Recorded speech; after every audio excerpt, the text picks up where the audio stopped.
Assalamu alaikum warahmatullahi wabarakatuh. Welcome back to my YouTube channel, Shakil Sir's Pioneer Institute of Education. My dear students, today we are going to discuss the lecture number 2 of projectile motion. As we have already discussed in lecture number 1 what projectile is. We know that projectile is a name which is given to a body thrown with some initial velocity and then allowed it to move under the action of gravity. Projectile किसी भी body को कहते हैं जिसको throw किया जाता है और फिर उसको मूव होने देंगे हम अंडर द ग्रेविटी यानी gravitational force on. Projectile motion is one of the best examples of two-dimensional motion. We also know that there are two types of projectiles, horizontal projectile and oblique projectile. Yes. Horizontal projectile, वो projectile, वो body जिसको किसी height पे हम throw करते हैं, वो body जिसको किसी हाइट पे जमीन से ऊपर किसी हाइट पे हम थ्रो करते हैं हॉरिजॉन्टल डायरेक्शन में, लेकिन वो सीधे हॉरिजॉन्टल डायरेक्शन में हमेशा के लिए नहीं चल रही है या चलती है, बल्कि एक पैराबोलिक पाथ इख्तियार करके जमीन को हिट करती है. क्योंकि हम जानते हैं कि जमीन का ग्रेविटेशनल पुल जो है उसको अपनी तरफ खींच के नीचे लाता है और वो टू डायमेंशनल मोशन इख्तियार करके जमीन को हिट करता है. उसे हॉरिजॉन्टल प्रोजेक्टाइल कहते हैं. इसी हॉरिजॉन्टल प्रोजेक्टाइल को आज के इस लेक्चर में हम इसकी डिटेल बयान करेंगे. उसके बाद अगर आपको उसमें किसी जगह किसी किस्म की कोई कंफ्यूजन पैदा होगी तो आप मुझे सेंड कर सकते हो, आप मुझे मैसेज कर सकते हो, तो मैं आपका वो कॉन्सेप्ट जो है अपनी तरफ से क्लियर करने की कोशिश करूंगा इंशाल्लाह. Let us start. Horizontal projectile.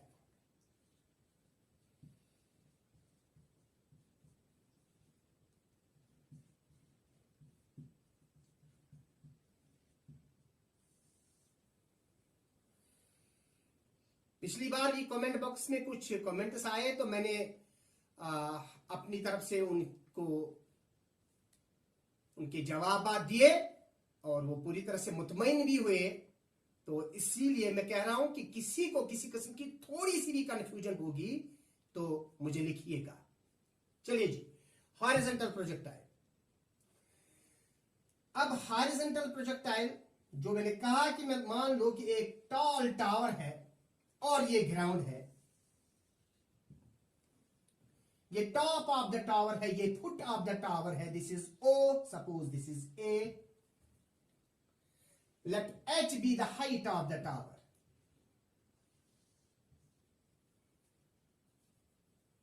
Okay, H be the height of the tower. Now let us assume that a body is projected at this position A in horizontal direction with velocity u. So initial velocity is u. और याद रखो ये initial velocity कहां की ओर है? Horizontal direction में, parallel to the ground. Okay, चलिए. तो हम जानते हैं कि ये सिर्फ ऐसे नहीं जाएगी बल्कि ग्रेविटेशनल पुल की वजह से ये नीचे भी आएगी और ये टू डायमेंशनल मोशन में रहेगी और जमीन को हिट करेगी फुट ऑफ द टावर से दूर किसी एक पॉइंट पे. Let it be point B जहां इसने इसको हिट किया. अब जाहिर सी बात है ये प्रोजेक्टाइल जिसको हमने थ्रो किया था ऐसे ये पाथ इख्तियार करके जमीन को हिट करेगी और टू डायमेंशनल मोशन में रहेगी. Is it clear? यस. अब मान लो ये पॉइंट हमने चूज किया, this is point P.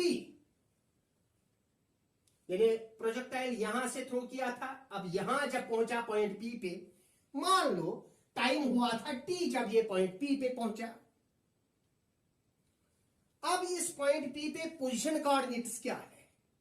Position coordinates होंगे हॉरिजॉन्टल डायरेक्शन में इसने कितनी डिस्टेंस कवर की। मिसाल के तौर पर this is the distance covered by projectile in horizontal direction, late it B x. और यहां से यहां तक ये प्रोजेक्टाइल नीचे गिरा भी, यहां से यहां तक, और मान लो दिस इज वाई। तो इसका मतलब हॉरिजॉन्टल डायरेक्शन में इसने कितनी डिस्टेंस कवर की? एक्स, और वर्टिकल डायरेक्शन में वाई। अब पोजीशन कोऑर्डिनेट्स क्या हो गए? X Y, two dimensional motion. Okay, come on. अब देखिए जी, देखिए जी, पहले लिखेंगे हम path of projectile. Path of projectile, इसको हम समझने की कोशिश करेंगे। इस पाथ ऑफ प्रोजेक्टाइल से हमें पता चलेगा कि ये प्रोजेक्टाइल का पाथ जो होता है हमेशा वो पैराबोलिक होता है। Let us prove. Okay, simple procedure से हम इसको प्रूव कर सकते हैं। देखिए जी, क्योंकि ये टू डायमेंशनल मोशन है, पहले हम कहेंगे मोशन अलोंग एक्स एक्सिस। जब प्रोजेक्टाइल एक्स एक्सिस की ओर उसने क्या क्या किया, तो जब हम कहेंगे मोशन अलोंग एक्स एक्सिस तो हम यूज करेंगे एक इक्वेशन जिसे हम इक्वेशन ऑफ मोशन और इक्वेशन ऑफ काइनेमैटिक्स कहते हैं। S is equal to U T plus half of A T square. इस इक्वेशन को इस्तेमाल करेंगे, इससे हमें ये डिस्टेंस मिलेगी जो डिस्टेंस इसने कवर की अलोंग एक्स एक्सिस। किस टाइम में? टी टाइम में। तो जरा बताइए, ये एस जो है इसके नीचे थोड़ा हम सबस्क्रिप्ट इस्तेमाल करेंगे एक्स, क्योंकि बात कर रहे हैं हम एक्स एक्सिस की ओर। यू के नीचे भी एक्स, ए के नीचे भी एक्स सबस्क्रिप्ट। इससे हमें पता चलता है कि ये बात हो रही है एक्स एक्सिस की ओर। ओके, कम। अब ये एस एक्स किस चीज के बराबर है? Yes, very good, x, very nice.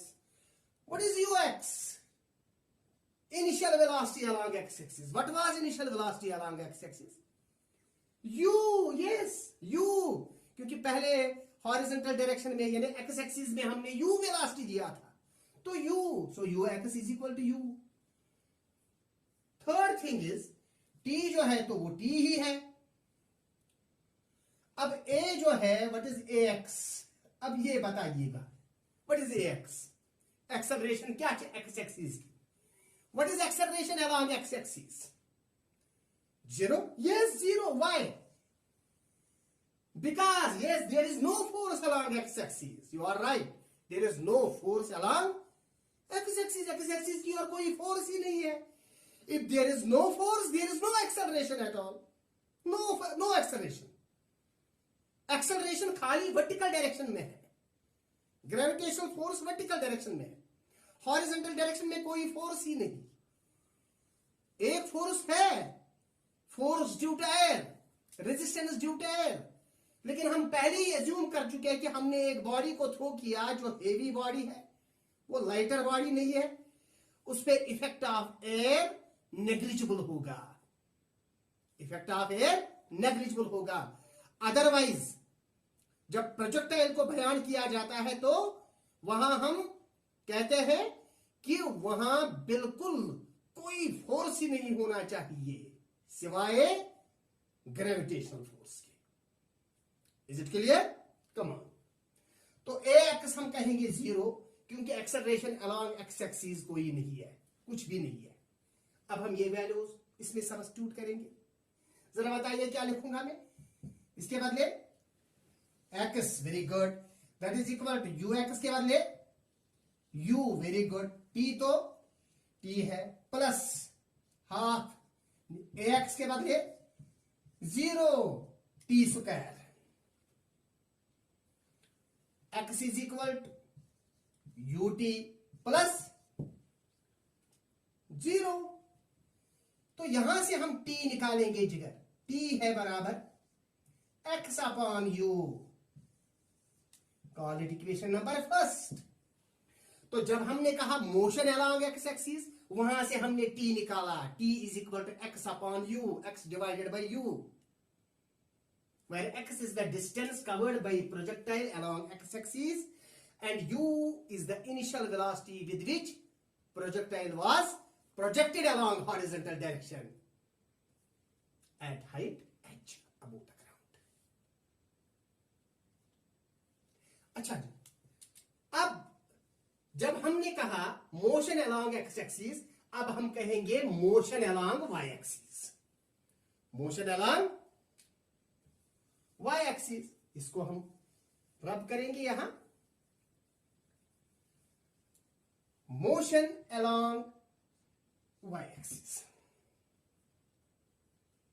अब वाई एक्सिस की ओर क्या हुआ? वाई एक्सिस की ओर भी ये प्रोजेक्टाइल जब यहां से यहां तक पहुंचा, उसने एक्स डिस्टेंस यहां से कवर की और वाई डिस्टेंस यहां से कवर की, इसका नाम रखे यहां पे डी। तो एडी डिस्टेंस वाई के बराबर है। अगेन वी यूज, मैं लिखूंगा यहां पे, अगेन वी यूज, दोबारा हम इस्तेमाल करेंगे S is equal to U T plus 1/2 AT square. Same equation, मगर थोड़ा हम सब चेंज करेंगे। पहले वाली इक्वेशन में हमने एक्स एक्स रखा था, अब इस वाले में सब्स्टिट्यूट y, यहां y, यहां y, t को एक्स वाई लगाने की जरूरत नहीं है। अब आइए, what is S Y? That is equal to A D which is equal to y। What is U Y? What is U Y? U Y क्या है? Exactly, U Y is 0। Good. क्यों? वर्टिकल डायरेक्शन में कोई initial velocity नहीं थी, initial velocity थी, शाबाश, horizontal direction में। So U Y is 0। What is A Y? अब यहां बोल रहा है ए वाई क्या है? ये भी 0 नहीं, ये 0 नहीं है। क्यों? क्योंकि वर्टिकल डायरेक्शन में एक्सेलरेशन है, जिस एक्सेलरेशन को हम कहते हैं acceleration due to gravity. Very nice, that is represented by G, acceleration due to gravity. और टी जो है वो बेटा टी ही है। अब ई वैल्यूज उठाएंगे और इसमें सब्स्टिट्यूट करेंगे और हम लिखेंगे, बोले क्या लिखेंगे? इस एस वाई के बदले बोले क्या लिखूंगा मैं?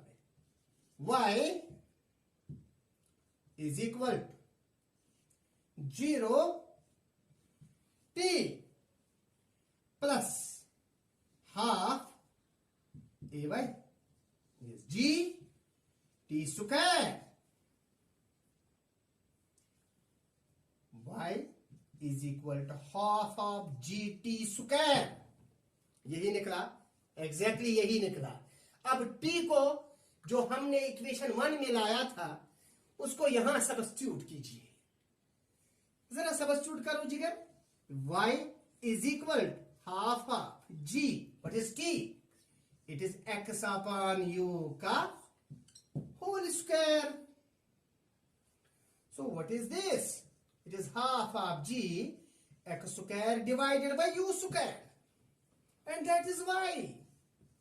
अब इस इक्वेशन को जरा गौर करो, इस इक्वेशन पे गौर कीजिए जरा।